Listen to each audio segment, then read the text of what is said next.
Donald Trump is the greatest domestic enemy America has ever produced. And if it goes bad, Trump is president. Welcome back to another session of Ask Me Anything. And the question is, from the warning community, what advice would you give President Biden when it comes to debating Trump? The first piece of advice I would give him is that any person around you, anybody who tells you that it's okay for you not to debate Donald Trump is a fool. And they have no business, none, giving advice during a presidential campaign. These debates will decide the future of the United States of America. These debates are the most significant since the constitutional debates, because what Donald Trump proposes is to undo the American Revolution, to break the foundations of the Republic, and to become dictator, to smash the government. He's a nihilist. There's no candidate ever who's a bigger target for Donald Trump. The fact of the matter is, Hakeem Jeffries could run circles around him. Can you imagine John Kennedy in a debate with Donald Trump? Ronald Reagan? Bill Clinton? Barack Obama? The great worry that so many of us have is that President Biden in this moment is going to have a hard time. The most worrying part of this, because he's going to have a hard time, is this idea that, well, you don't have to do it. You can run for president without debating Trump, without confronting him.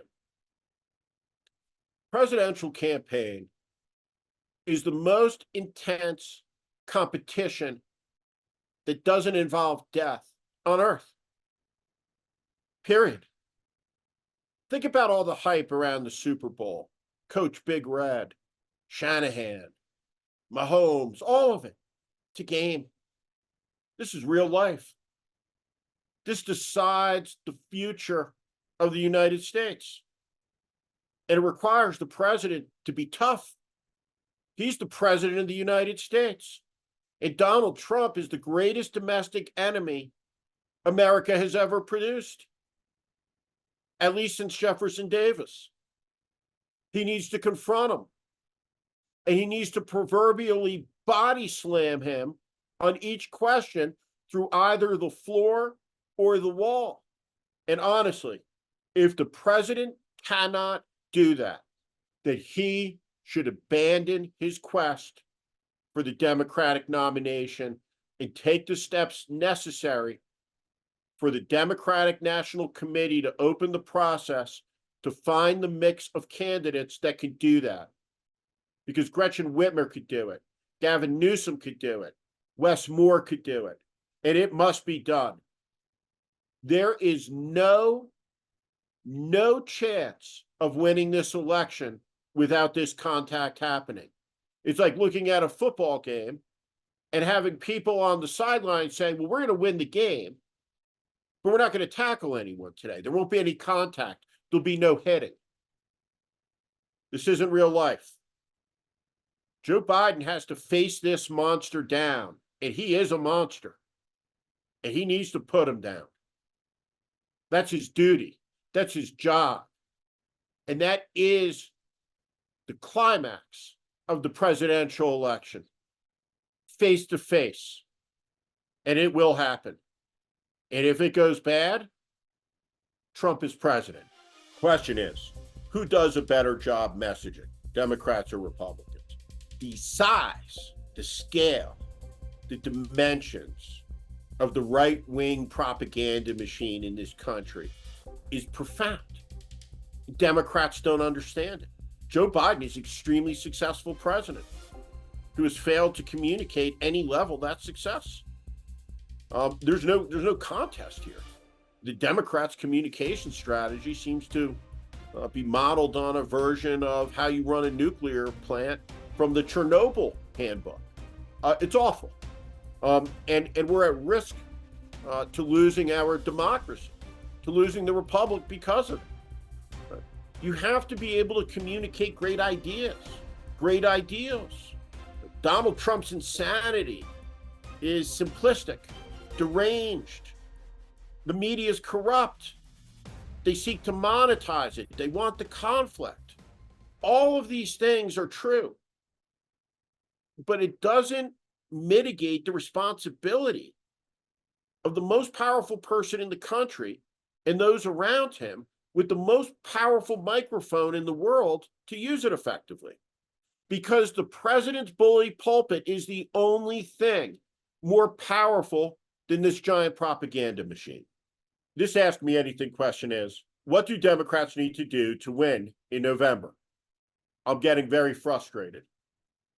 Well, you should be. I'm frustrated too, because this question isn't talked about very often. But what does it say about the Democratic Party? What does it say? That if the election were tomorrow, they would lose the presidency to MAGA and Donald Trump. The reality is, whomever the election is about will lose. And Donald Trump has made the election about Joe Biden, which is why Joe Biden is presently losing the election. Donald Trump was losing the 2016 election until the very end, when James Comey made the election about Hillary Clinton, and very narrowly she lost. Remember, President Biden won across 3 states by 45,000 votes. Trump needs to be mocked, laughed at, humiliated, disparaged, and taken seriously. He needs to be confronted on a daily basis. What should the president do? He should walk out behind a podium in a way that doesn't show him shuffling for 20 seconds, and he should hit Trump. Take no questions, and do it again at 1:30, and do it again at 5 o'clock. The Biden White House has to take control of the media cycle, and it has to take the fight to the extremists. Every woman in America needs to understand that this country is filled with theocrats who want to subjugate them. And one of them is the Speaker of the House. They need to understand the rapist who took away their abortion rights is going to take away their birth control. They need to understand the hostility of the Christian nationalist movement to the idea of modern womanhood, modern motherhood, the idea of women in the workplace as CEOs, as generals, as senators and governors and presidents. They need to look at their daughters and understand how much smaller the world gets under the MAGA sun. There's no way for Joe Biden to run a campaign based on what he's already done. This is a delusion, and it's not how politics works. When a candidate runs for office like President Biden did, they make promises. The fact that Joe Biden kept his promises is not a reason to re-elect Joe Biden. It was the reason to elect him. It's not a pass-fail test. What the American people want to know is, what are you going to do for me next? Because they don't remember what you did for them lately. Because the American electorate is cold and unfeeling and ungrateful towards their politicians. There is no thank you. Do you know what the thank you is? The thank you is Air Force One and Marine One and the White House and Camp David. That's the thank you. So saying that the CHIPS Act was great is terrific, but not as a political strategy. 50 years from now, history will make certain that Joe Biden is credited as being an infrastructure president on the scale of both Abraham Lincoln and Dwight Eisenhower. There's no question about that. But is that what Eisenhower ran on in 1956, infrastructure?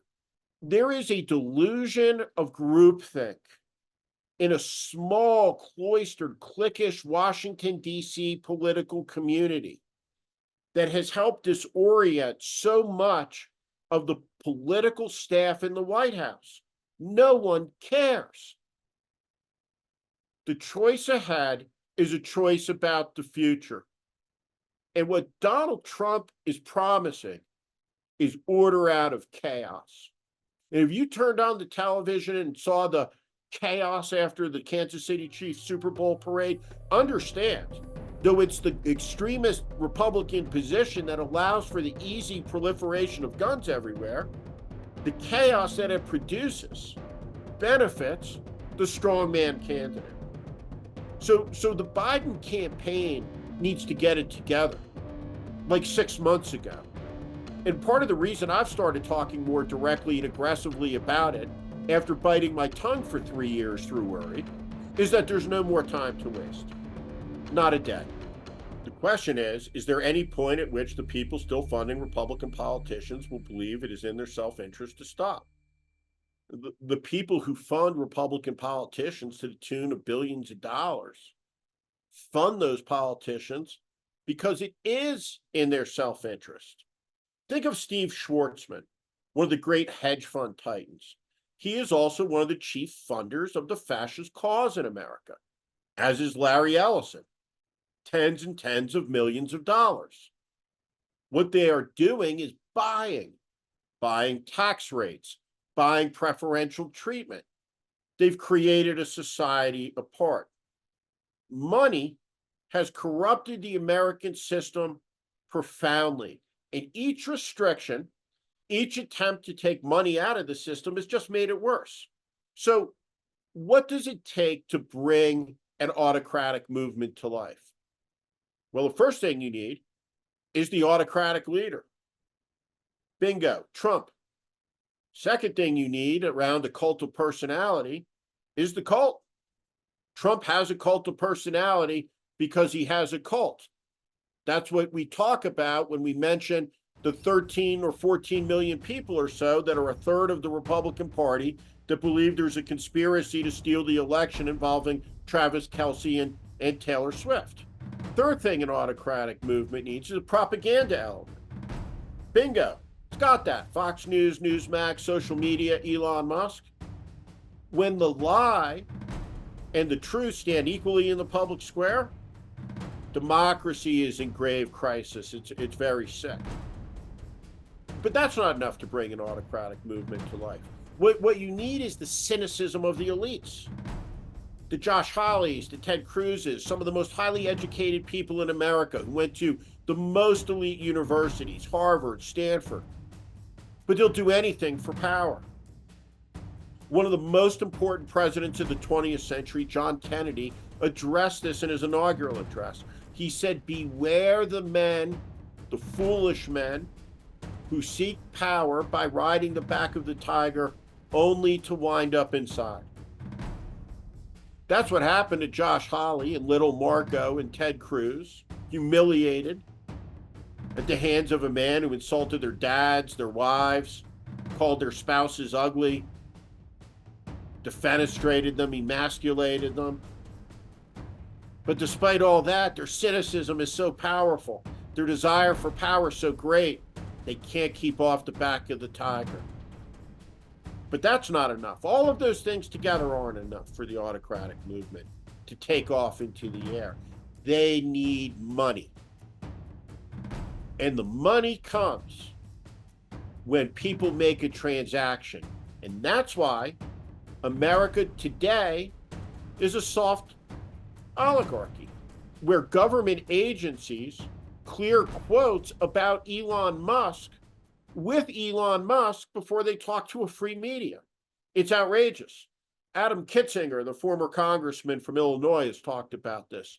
This country is completely over-dependent on people who have become some of the wealthiest in the world on government contracts like Musk, who increasingly coddle, for example, the Russian dictator, while controlling, as the Russians once did, our access to space, commercially and militarily. So we need to be a lot smarter about this and understand how deep the rot is. And it's just not the MAGA movement. Robert Menendez from New Jersey was found with gold bars laced in suit jackets and cash. And Chuck Schumer said, when it was one of his guys, well, He's a great public servant for the state of New Jersey. Are you kidding me? Chuck Schumer, who is no genius, and anyone who watches The Warning knows I feel that way, doesn't seem to understand that his cynicism helps who? Trump. Because in a world where everybody's viewed as dishonest and the result is a who cares attitude, who wins? The most dishonest guy. Thank you for listening to my political commentary. If you like what you heard today, please also consider subscribing to The Warning, daily newsletter on Substack. Our democracy hangs in the balance. The 2024 presidential election is the most consequential in America's history. It's not hyperbole, it's a fact. That is why the mission of The Warning with Steve Schmidt is to help readers orient to the currents that are shaping our times and the unseen forces driving politics that are very rarely discussed on cable news. Please sign up at Steve Schmidt, SteveSchmidt.substack.com. Again, SteveSchmidt.substack.com, or at the link in the show notes section below. Thank you to each and every one of you for listening and watching.